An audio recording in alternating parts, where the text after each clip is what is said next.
तो आज हम एक और न्यू सीरीज ले आए हैं। इस सीरीज से ग्राफिक्स और स्टोरी दोनों ही बहुत मस्त हैं। बस आप इस वीडियो को एंड तक देखिएगा और फिर कमेंट में बताइएगा कि हम इस सीरीज को कंटिन्यू करें कि नहीं।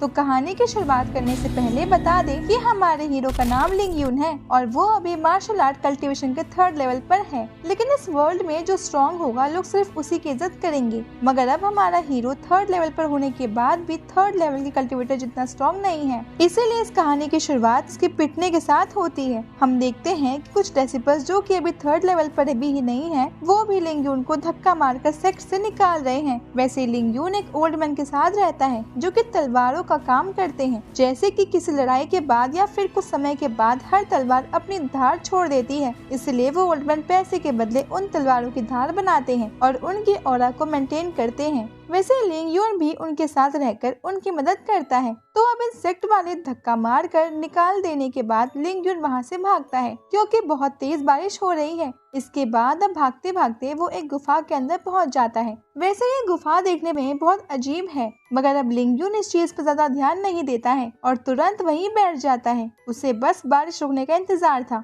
वैसे लिंग यून सोच रहा था कि मैंने इतनी मेहनत की लेकिन फिर भी मैं अभी तक 3rd लेवल के कल्टीवेटर जितना स्ट्रॉन्ग नहीं बन पाया। मैं जानता हूँ कि शायद उन टेक्निक्स में ही कोई गड़बड़ होगी। अब इसके बाद वो बस बैठ के यही सब सोच रहा था। लेकिन अब हम दूसरी नॉर्मल वर्ल्ड में आकर देखते हैं कि लिंग यून जो कि इस दुनिया में एक बहुत माहिर लॉयर है, वो अभी वेकेशन और थोड़े एडवेंचर के लिए पास एक जंगल में आया है। अब उसे भी यहाँ एक गुफा मिलती है। वो तुरंत ही रेस्ट करने उस गुफा के अंदर चला जाता है। वैसे ये गुफा वही थी जो हमारे हीरो को मिली है। अब वहाँ लॉयर लिंग यून अपना फोन चेक कर रहा था क्योंकि उसे उसके दोस्त का मैसेज आया था कि तुम्हें कल बेस्ट लॉयर के लिए अवार्ड मिलने वाला है। अब यहाँ लिंग यून उसे मैसेज कर पूछता है कि आखिर मुझे किस जगह आना है। तो लिंग यून देखता है कि यहाँ तो नेटवर्क है ही नहीं। अब नेटवर्क ढूंढने वो इधर उधर फिर रहा था, तभी हम उस चट्टान को देखते हैं जो लोहे की चेन से बंधी हुई है और उसमें से बिजली निकल रही है। अब अचानक से वो चट्टान से बहुत तेज बिजली निकलती है और इन दोनों लिंग यून के ऊपर गिरती है।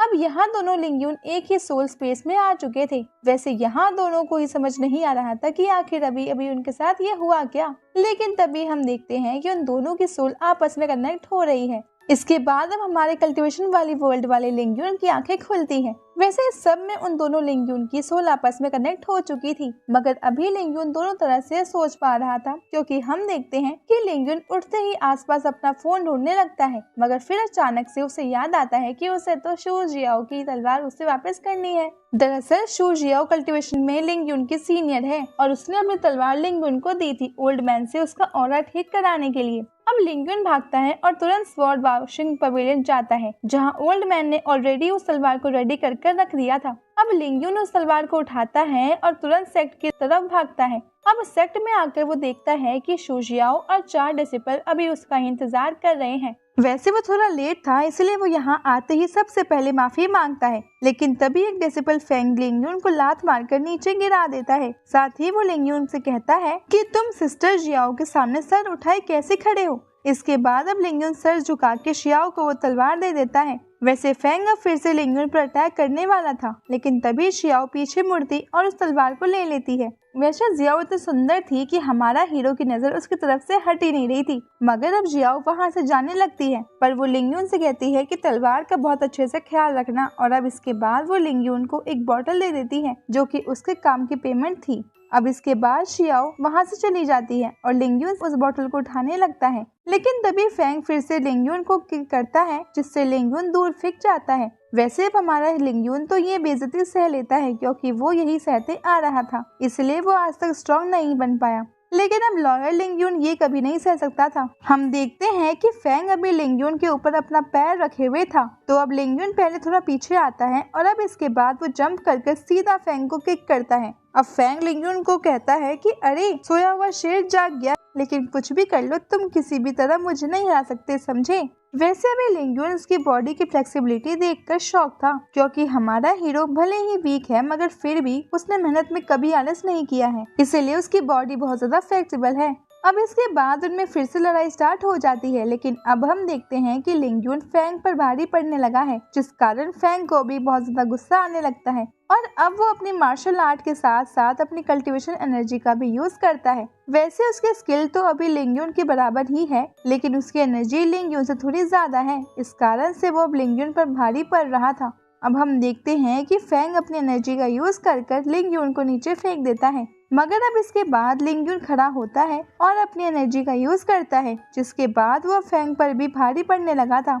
वैसे ये देखकर बाकी तीनों डिसिपल थोड़ी शॉक थे और उनके साथ साथ फैंग भी शॉक था, क्योंकि उसने लिंग युन से कभी भी ये एक्सपेक्ट नहीं किया था। अब फैंग को लगता है कि यहाँ तो उसकी गजब बेइज्जती हो गई है, इसलिए अब वो वही कंडीशन टेक्निक का यूज करता है। बेसिकली इस टेक्निक में बॉडी उस एनर्जी का यूज करती है जो कि हमारी बॉडी में स्टोर हो। तो अब इस टेक्निक से फैंग इजीली लिंग युन को दूर फेंक देता है, मगर अब उस स्टोर्ड एनर्जी का यूज करने से फैंग को चेस्ट में पेन होने लगा था। अब बाकी तीनों डेसिबल्स ये देखकर शॉक थे और अब वो लिंग युन पर हमला करने को भी तैयार थे, लेकिन तभी फैंग उन्हें मना कर देता है और कहता है कि इसे मैंने पहले ही इस गलती की सजा दे दी है। और इसके बाद अब वो लोग वहाँ से चले जाते हैं और फिर लिंग युन भी वहाँ से वापस अपने घर चला जाता है। वैसे अब वो स्वॉर्ड वॉशिंग पवेलियन में तो आ गया था, मगर अचानक से उसका सर बहुत तेज दर्द करने लगता है। इसके बाद वो वहीं बैठ जाता है और फिर अचानक से उसी स्पेस में पहुंच जाता है जहां वो पहले गया था।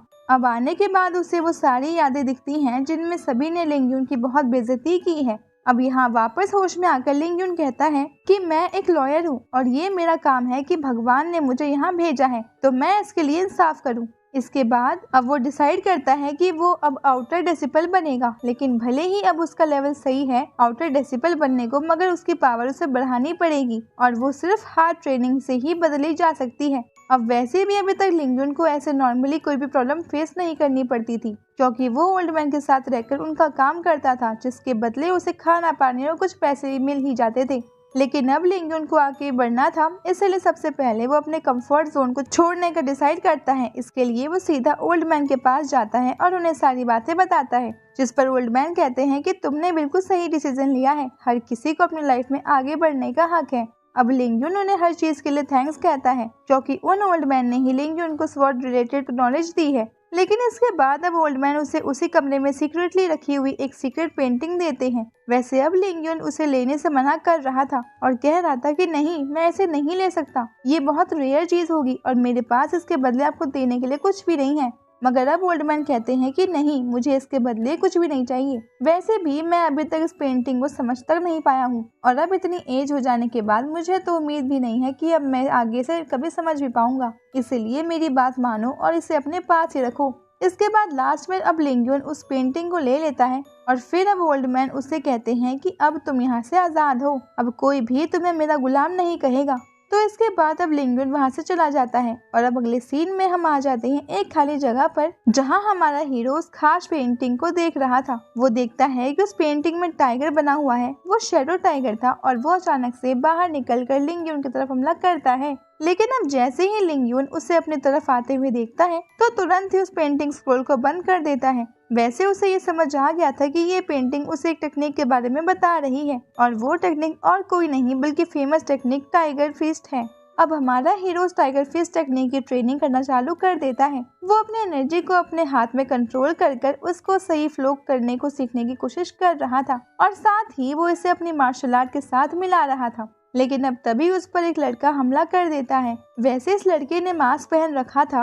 अब इसके बाद हमारा हीरो उसे रोकने के लिए उससे लड़ने लगता है। वैसे यहाँ पर लिंग युन ज्यादा स्ट्रॉन्ग साबित होता है और वो उस लड़के को पीछे धकेल देता है। इसके बाद अब लिंग युन फिर से अटैक करने के लिए आगे बढ़ रहा था, मगर तभी वो लड़का अपना मास्क उतारता है और कहता है कि अरे ये तुम क्या कर रहे हो, ये मैं हूँ डोंग जुआन। अब इसके बाद लिंग युन रुक जाता है और कहता है कि तुम्हें भी ना बता कर आना चाहिए था, और वैसे भी तुम तो दिन भर बिजी रहते हो, इसलिए मुझे क्या पता कि तुम कब आने वाले हो। वैसे लिंग युन का यहाँ पर मतलब था सेक्ट से मिलने वाले मिशन के बारे में। दरअसल हर कल्टीवेटर को जो कि आउटर डेसिबल बन चुका है उन्हें कुछ मिशंस दिए जाते हैं। इन मिशंस के बदले उन्हें पैसे मिलते हैं और जुआन असल में उन्हीं मिशन को करते रहता है, इसलिए वो लिंग युन से कम ही मिल पाता है, लेकिन फिर भी ये बहुत अच्छे दोस्त हैं।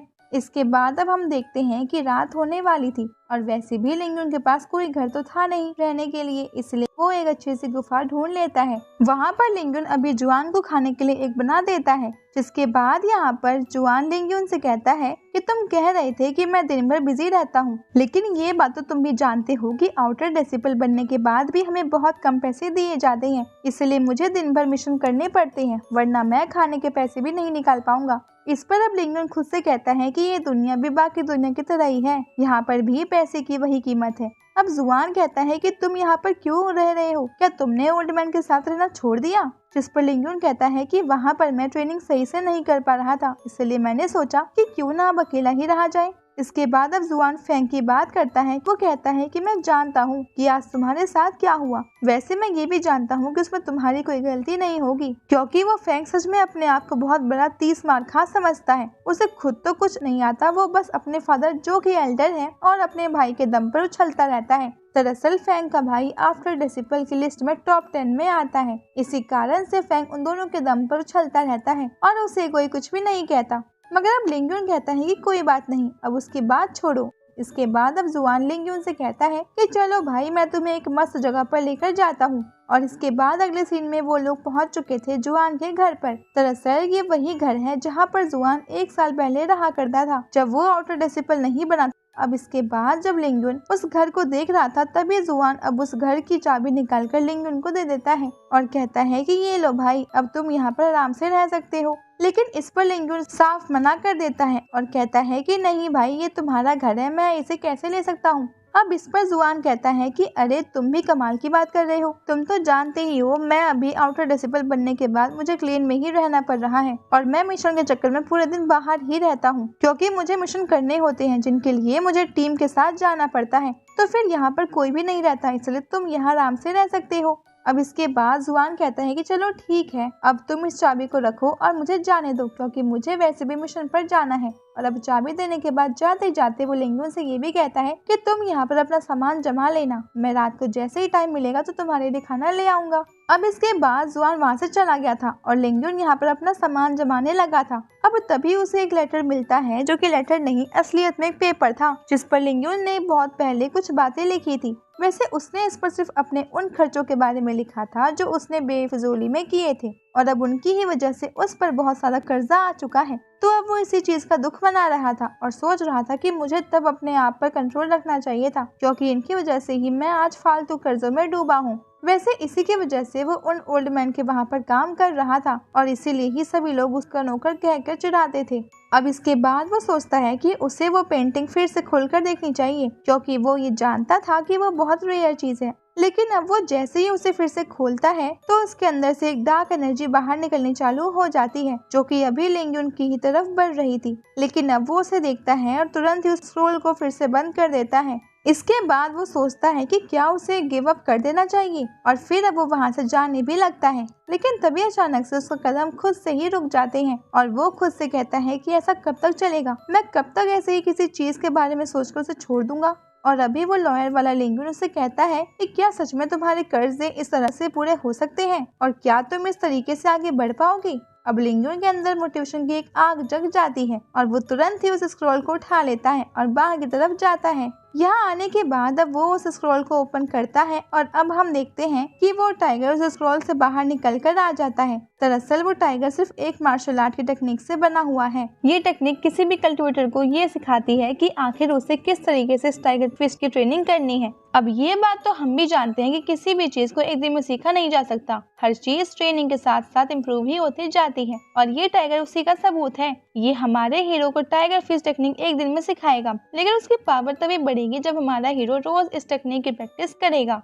इसके बाद हम देखते हैं कि वो टाइगर जिस तरीके से चल रहा था और जिस तरीके से मूव कर रहा था, सेम उसी तरीके से हमारा हीरो भी मूव करता है, और बहुत ही जल्द वो फाइनली उस टाइगर फिश टेक्निक के स्टेप्स को सही तरीके से सीख लेता है। अब वही वो इजीली इस टेक्निक को यूज कर सकता था, लेकिन इसके बदले वो दिक्कत यही थी कि अभी उसकी पावर इतनी लेवल तक नहीं पहुंची थी जितनी उसे होनी चाहिए थी। मगर सीधी सी बात है, हमारे हीरो को रोज खुद को ट्रेन करना होगा और उसके बाद वो फाइनली उस स्टेज पर पहुंच जाएगा जब ये टेक्निक किसी स्ट्रॉन्ग कल्टीवेटर के खिलाफ मजबूत साबित हो सकेगी। इसके बाद अब लिंगन अंदर आ जाता है और अपना मुंह धोते वक्त वो अपने उस सील को देखता है जो कि उसके सर पर बनी है। दरअसल ये वो निशान है जो कि ये साबित करता है कि लिंगन एक नौकर है। असल में हर नौकर के सर पर ये सील बनाई जाती है, लेकिन अब लिंगन वहाँ से काम छोड़ आया है, इसलिए अब वो कोई नौकर नहीं है। इसलिए अब वो कपड़ा अपने सर पर बांध लेता है और खुद से कहता है कि अब मैं कभी फिर से किसी की गुलामी नहीं करूंगा, अब से मैं आजाद हूँ। अब अगला दिन हो चुका था और हमारा हीरो सीधे निकल पड़ता है हॉल की तरफ, जहाँ पर वो आउटर डेसिबल बनने के लिए बात कर पाएगा।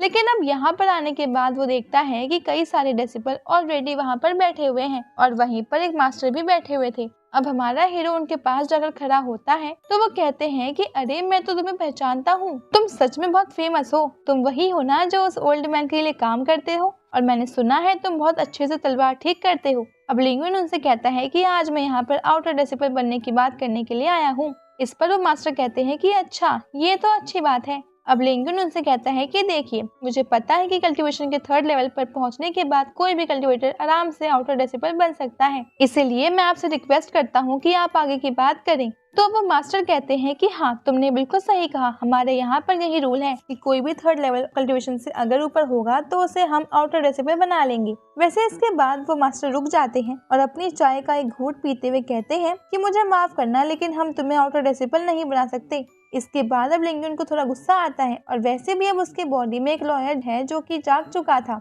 और अब वो कहता है कि मैंने सारे नियम पढ़े हैं और मैं ये भी जानता हूँ कि यहाँ का एक नियम है कि अगर कल्टीवेटर 3rd लेवल से ऊपर है तो कोई भी उसे नहीं रोक सकता, भले ही वो कोई इसी पोजीशन पर क्यों ना हो, और वैसे भी ये तो 3rd जनरेशन का नियम है तो इसे तो फॉलो करना पड़ता ही है। इसके बाद अब वो मास्टर खड़ा हो जाता है और कहता है कि अच्छा, तो तुम मुझे नियम बताओगे, तुम ये 2-4 नियम पढ़कर क्या आ गए, अब तुम मुझे सिखाने चले हो। लेकिन अब लिंगन कहता है कि आपने शायद रूल नंबर 22 नहीं पढ़ा है, उसमें साफ साफ लिखा है कि कोई भी व्यक्ति अपनी पोजीशन का फायदा नहीं उठा सकता, और अगर कोई भी व्यक्ति अपनी पोजीशन का फायदा उठाकर किसी डेसिबल की ग्रोथ को रोकता है या उसे किसी भी चीज में पार्टिसिपेट करने से मना करता है तो इसके बदले उसे इस सेक्ट से निकाल दिया जाएगा। अब वो मास्टर से थोड़ा सा शॉक हो जाता है और कहता है कि देखो, तुम ये बात जानते हो कि मैं ये तुम्हारे ही फायदे के लिए कह रहा था, मुझे पता है कि तुम 3rd लेवल ऑफ कल्टीवेटर में पहुंच चुके हो, लेकिन मैं ये भी जानता हूँ कि तुम्हारी पावर अभी उतनी नहीं है, इसलिए तुम्हें शायद आगे जाकर इसमें बहुत प्रॉब्लम हो सकती है, और इसीलिए मैं तुम्हें ये बात समझा रहा था कि तुम आउटर डेसिबल ना ही बनो तो अच्छा है।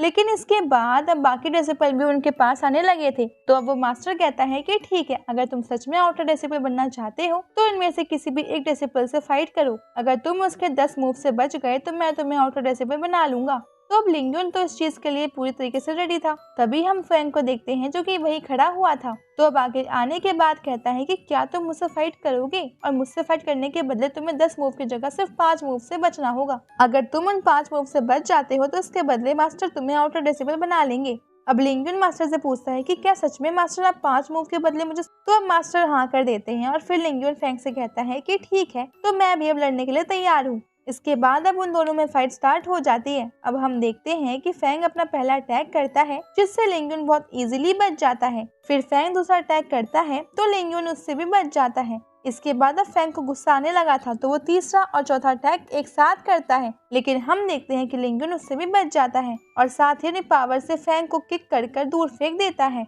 मगर अब फैंग को बहुत ज्यादा गुस्सा आने लगा था और इसके बाद अब वो जंप कर अपना 5वां और आखिरी अटैक करता है। मगर अब इस पार्ट को थोड़े इंटरेस्टिंग मौके पर ही खत्म करते हैं, जिससे कि आप अगला पार्ट भी जरूर से देखो। वैसे अगला पार्ट भी आपको जल्द ही मिल जाएगा, बस आप इस वीडियो को लाइक कर देना। वैसे चैनल को सब्सक्राइब करना कंपलसरी है, इसलिए प्लीज उसे तो सब्सक्राइब कर ही लीजिएगा। अब मिलते हैं आपसे अगले वीडियो में, तब तक के लिए bye bye guys and take care.